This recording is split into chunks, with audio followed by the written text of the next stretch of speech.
Pada akhir 1967 hingga beberapa bulan setelahnya menjadi masa-masa mencekam bagi warga keturunan Tionghoa di Kalimantan bagian utara dan barat. Terjadi pengusiran dan pembantaian massal. Ribuan orang peranakan Tionghoa tewas dan puluhan ribu lainnya terpaksa mengungsi dan tak sedikit yang mengungsi pun meregang nyawa. Jauh sebelum peristiwa kelam itu, sebelum wilayah yang dekat dengan perbatasan Malaysia ini tercemar aroma politik, warga Dayak dan kaum peranakan Tionghoa hidup damai dan berdampingan. Bahkan, kedua etnis berbeda tersebut sudah menjalin ikatan persaudaraan yang kuat. Namun, semua itu berubah. Hubungan harmonis antara warga Dayak dan Tionghoa itu sirna setelah terjadinya gerakan tanggal 30 September tahun 1965. Citra Presiden Soekarno merosot karena dianggap membela Partai Komunis Indonesia. Di sisi lain, pengaruh Soeharto kian menguat dan menyerukan pembersihan total terhadap mereka yang dituding terlibat gerakan tersebut. Gelombang politisasi yang panas di tingkat nasional akhirnya sampai juga ke Kalimantan bagian utara atau yang dulu masih termasuk wilayah Kalimantan Barat. Ini akhirnya berbuah peristiwa yang kelam dalam sejarah Indonesia, peristiwa pembantaian Mangkuk Merah. Pihak tentara disinyalir berada di balik peristiwa yang terjadi pada 1967.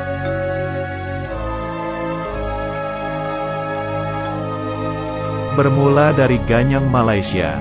Sejak awal dekade 1960-an, Presiden Soekarno mulai mengobarkan semangat Ganyang Malaysia karena negeri jiran yang dianggap antek Inggris berambisi membentuk Federasi Malaysia.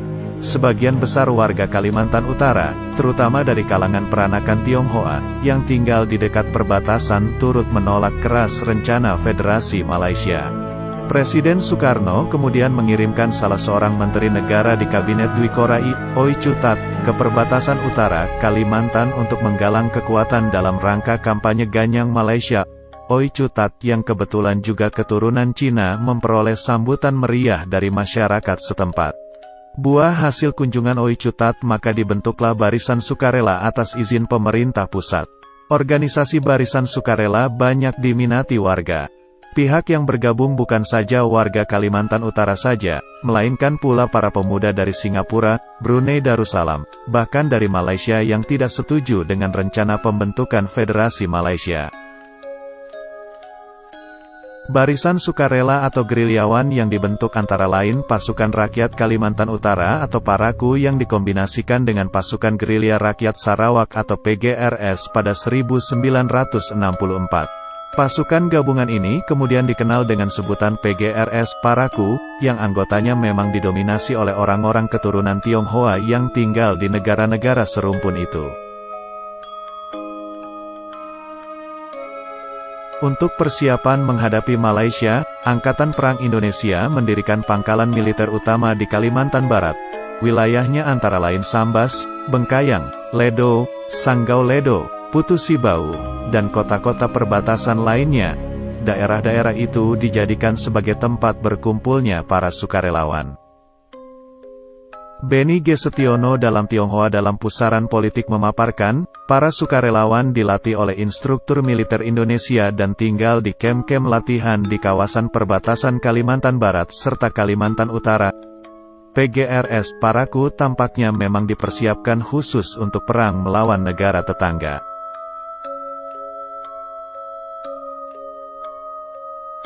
Namun, kampanye kontra Malaysia pada akhirnya justru menguap. Memanasnya situasi dalam negeri Indonesia seiring terjadinya peristiwa G30S 1965 membuat Soekarno berada di ujung tanduk. Angin politik pun berganti arah. Kubu komunis yang semula bergerak leluasa menjadi terjepit dan mendapati masa-masa paling suram. Soeharto yang berhasil mengendalikan kuasa mengerahkan seluruh jejaring negara untuk mengganyang PKI sampai ke akar-akarnya. PGRS PARAKU pun kena imbasnya. Militer yang mulai meninggalkan Soekarno pun mendapat momen tepat, menggerakkan massa Dayak untuk membasmi PGRS PARAKU, termasuk ribuan peranakan Tionghoa yang sebenarnya tidak terkait atau bahkan tidak tahu menahu atas persoalan ini.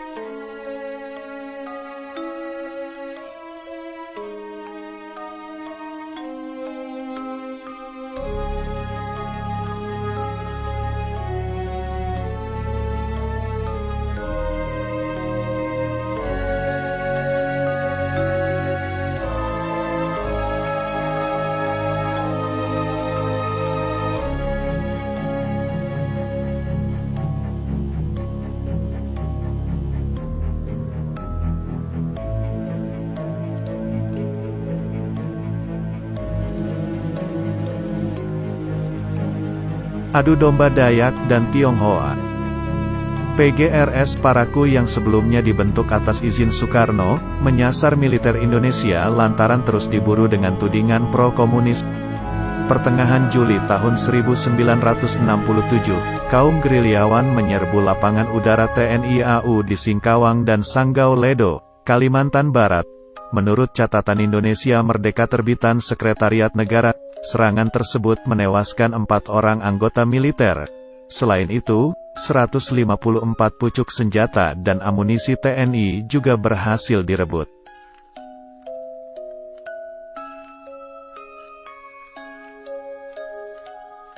Namun, upaya militer untuk membalas para gerilyawan mengalami kesulitan. Superman melalui tulisan Peristiwa Mangkuk Merah di Kalimantan Barat tahun 1967 mengungkapkan terbatasnya pihak militer setempat dalam persenjataan maupun jumlah personel, memicu kendala serius.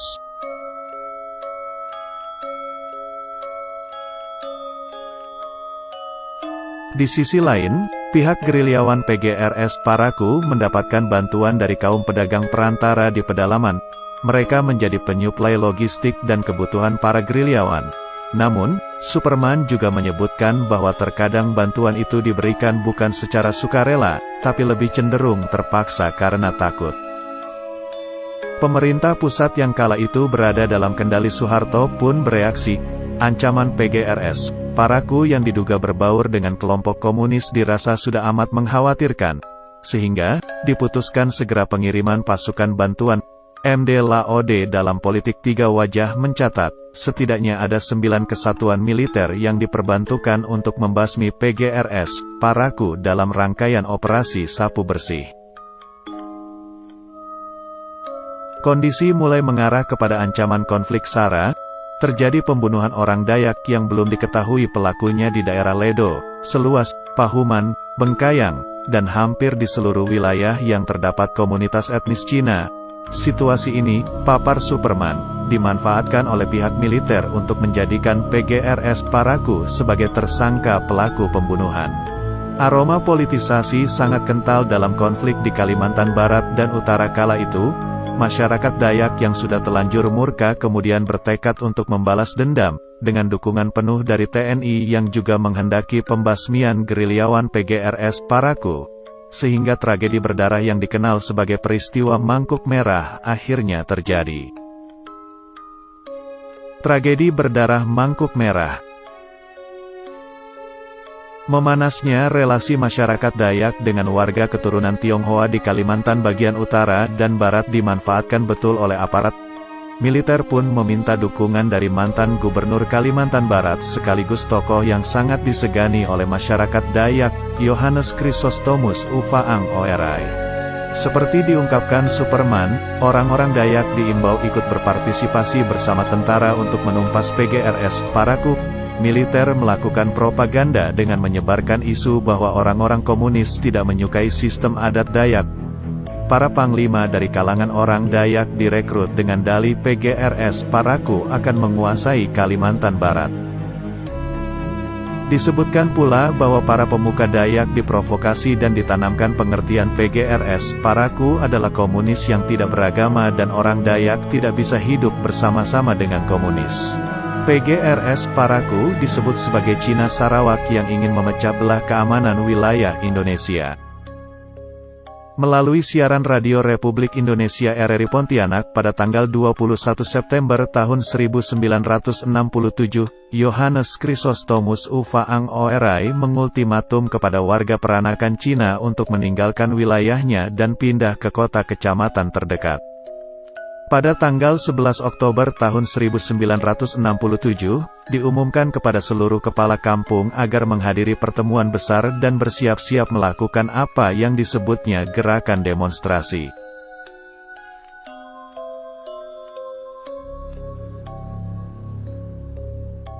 Belum diketahui, apakah imbauan tersebut benar-benar datang dari Oerai atau bukan. Namun, R. Masri Sarep Putra dalam buku 101 Tokoh Dayak yang mengukir sejarah 2, meyakini pengumuman itu mencatut nama Ufaang Oerai. Pemberitaan provokatif tersebut muncul dari pelaksana penguasa perang daerah atau Peperalda dan Kodam 12 Tanjung Pura.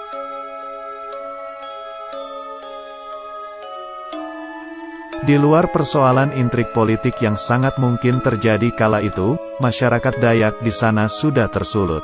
Tradisi mangkuk merah, yang merupakan simbol dimulainya perang dalam tradisi Dayak pun disiapkan. Jamie Setiawan dan Winston Neil Rondo dalam Merah Putih Tergadai di perbatasan menjelaskan, mangkuk merah dipakai untuk media persatuan suku Dayak bila merasa kedaulatannya dalam bahaya besar. Panglima suku biasanya mengeluarkan mangkuk merah yang berisi arang, daun juang, bulu ayam, dan darah babi, untuk diedarkan dari kampung ke kampung secara cepat. Seorang tokoh Dayak yang menjadi salah satu narasumber dalam buku In the Time of Madness, Indonesia on the Edge of Chaos atau Zaman Edang karya Richard Lloyd Parry mengatakan, mangkuk merah digunakan untuk memanggil orang-orang. Itu adalah simbol komunikasi yang digunakan selama masa darurat.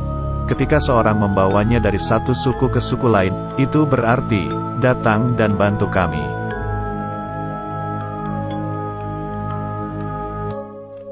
Mary Somers Haydus, dalam Gold Digger, Farmer, and Trader in the Chinese Districts of West Kalimantan, mengungkapkan terjadi perburuan warga Tionghoa di Kalimantan bagian barat dan utara. Pasukan Dayak menyisir satu demi satu wilayah permukiman warga peranakan Tionghoa. Salah satunya pada akhir Oktober tahun 1967 yang menyasar wilayah Anjungan, Mandor, dan Menjalin.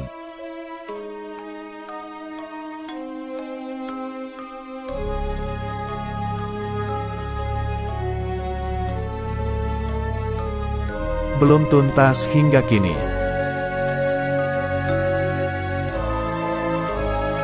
Ditulis dalam buku Tanjung Pura Berjuang terbitan Semdam 12 Tanjung Pura, gerakan mangkuk merah berubah menjadi sentimen rasial dengan mengidentikan etnis Tionghoa sebagai anggota PGRS, Paraku.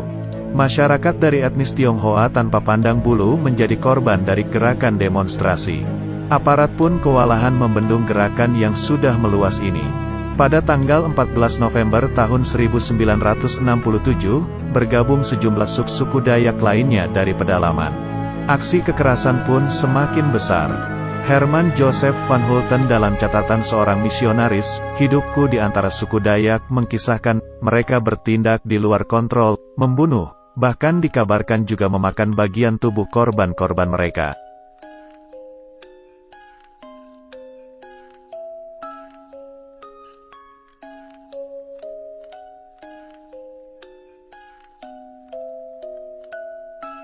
Sepanjang pekan-pekan berikutnya, terjadi rangkaian pembantaian massal yang banyak menelan korban jiwa. Van Hulten mengungkapkan, kekerasan mencapai puncaknya pada November tahun 1967. Para penyerang dengan senjata berburu mulai membunuh orang-orang keturunan Tionghoa dan membakar harta bendanya. Toko-toko Cina dibakar dan mayat-mayat korban dibariskan di jalan. Menurut riset Superman, peristiwa mangkuk merah diperkirakan secara langsung menewaskan 2.000 sampai 3.000 orang. Namun, dampak secara tidak langsung diperkirakan lebih besar lagi.